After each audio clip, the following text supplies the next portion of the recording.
Welcome everyone. I hope you must be doing well. Today I will tell you about topic essay and page number 67. So all students open your book page number 67. Unit 3.4 exercise 3 compare and contrast essay. Contrast या आप अंदाज़ा लगाए background में मैंने दे दी है कि contrast कैसे है। दो कलर को मिला के मैंने एक कलर में दी है, ठीक है।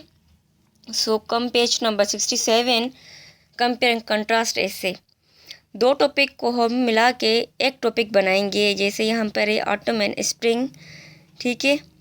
और हम ऐसे बनाने के लिए चार चीज़ों को मायने में रखेंगे। चार पैराग्राफ इसमें बनाएंगे। फर्स्ट पैराग्राफ में हम इंट्रोडक्शन देंगे सीजन्स के बारे में, कैसी सीज़न है, कौन सी सीज़न है।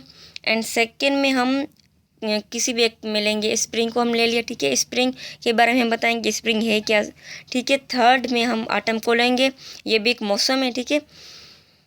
और फोर्थ में हम कंक्लूजन देंगे दोनों की, ऑटम की और स्प्रिंग की, दोनों की मिला के हम लास्ट में पैराग्राफ में कंक्लूजन लिखेंगे, ठीक है, as a result. So there are 4 seasons in a year, साल में 4 मौसम होते हैं, ठीक है। When it comes to culture and practice, one often sees 2 seasons receiving more attention than the others. These 2 seasons are spring and autumn. In many parts of the world, the arrival of these 2 seasons is celebrated in various ways. However, these are obvious difference between the 2 seasons. जब हम culture या किसी तहज़ीब की बात होती है तो 2 सीजन्स को बहुत ही इम्पोर्टेंट देते हैं। जब 2 सीजन्स आते हैं तो दुनिया के बहुत सारे हिस्से में अलग अलग सेलिब्रेट्स की जाती हैं, दोनों में बहुत डिफरेंट होता है, ठीक है। Spring is the time of the year when the weather is considered as absolutely perfect because the air is still cool yet it is pleasantly coolness that allows one to enjoy the weather without getting cramped due to the cold or exhausted due to the heat. Spring वो वक्त होता है मौसम का जब मौसम बहुत perfect होता है। मौसम इस स्प्रिंग की मौसम में ठंडी ठंडी हवाएं होती हैं, सुकून देता है और लोग बहुत इन्जॉय करते हैं इस मौसम में। और सर्दी में जहाँ लोग सर्दी की वजह से सुकड़ जाते हैं और गर्मी से बेजार हो जाते हैं, तो the spring season is also associated with rebirth. Spring में जो है ना नई ज़िंदगी शुरू हो जाती है। This is the time of the year with winter comes to an end and activity begin in plant, animal and human life. One can see new leaves on plants and colorful birds and trees that slowly change to green. Animals that sleep or slow down their activity in winter. सर्दी का मौसम ये वो time है साल का जब सर्दी का मौसम ख़त्म होता है। वहाँ प्लांट्स, एनिमल और इंसान जो है ना वो भी एक्टिव हो जाते हैं। और हम देखते हैं जब प्लांट्स में न्यू पत्ते होते हैं, जैसे रंगीन फूल होते हैं और आहिस्ता आहिस्ता इनों में हरियाली हो जाती है। और जानवर सर्दी में कम काम करते हैं और वो भी इस मौसम में एक्टिव हो जाते हैं, मतलब एक्टिव हो जाते हैं इस मौसम में और खाना तलाश करते हैं गर्मियों की ज़िंदगी के लिए। Animals that sleep or slow down the activities in winter start become more active, searching for food and preparing for an active summer life. Humans also become more active और इंसान भी एक्टिव हो जाते हैं,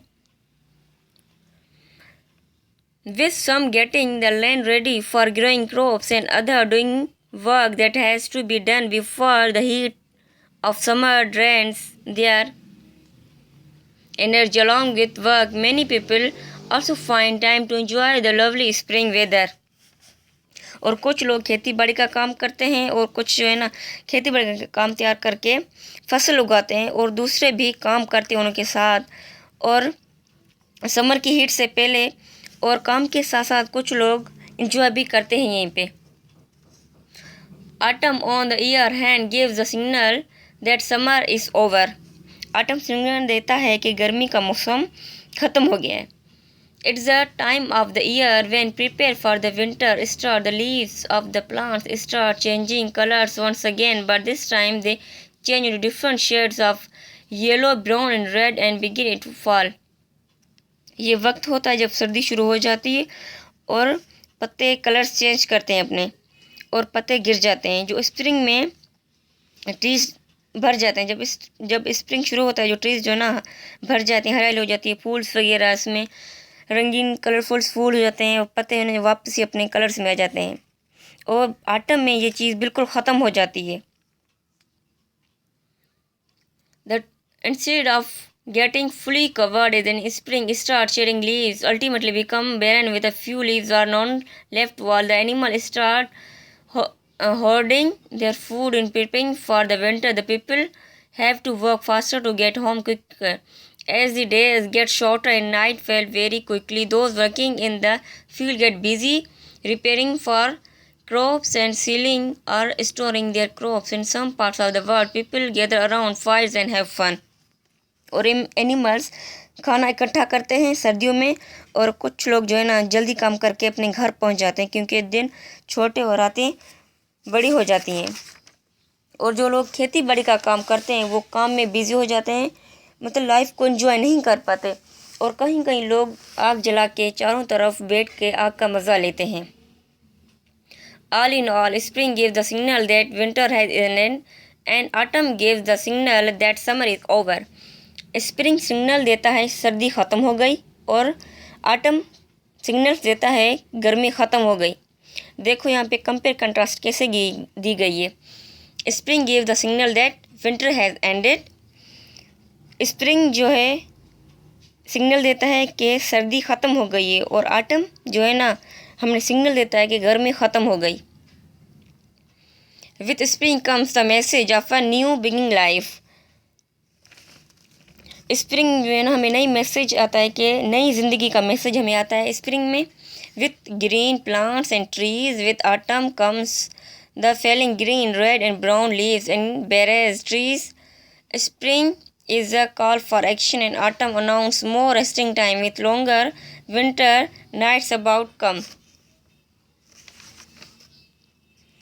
हरे हरे पत्ते और पौधे दरख्त होते हैं इसमें स्प्रिंग में, और ऑटम में दरख्त बिल्कुल खाली हो जाते हैं, ज़िंदगी बिल्कुल ख़त्म हो जाती है, पत्ते गिर जाते हैं। जबकि स्प्रिंग में जो है हम काम के लिए बुलाते हैं, और ऑटम में जो काफ़ी लोग रेस्ट करते हैं, और इसमें रातें बहुत लंबी हो जाती हैं। So here is exercise 4, write with the partner and write a compare and contrast essay on any one of the following topics. इन चारों में से कोई भी आप एक टॉपिक सिलेक्ट करेंगे, उसमें से आप ऐसे बनाएंगे। देखिए समर एंड विंटर दोनों एक दूसरे के बहुत ही अपोजिट हैं, ठीक है। पेट एंड वाइल्ड एनिमल, घरेलू जानवर और जंगली जानवर, ठीक है। सिटी एंड विलेज लाइफ, ये भी एक दूसरे के बहुत ही अपोजिट हैं। Good neighbours and bad neighbours, चारों में से आप कोई भी एक टॉपिक सेलेक्ट करें, देन राइट ऐसे एंड राइट सिंपल सेंटेंस, और आप बहुत ही सिंपल सेंटेंस में लिखें, नीट एंड क्लीन लिखें, ठीक है।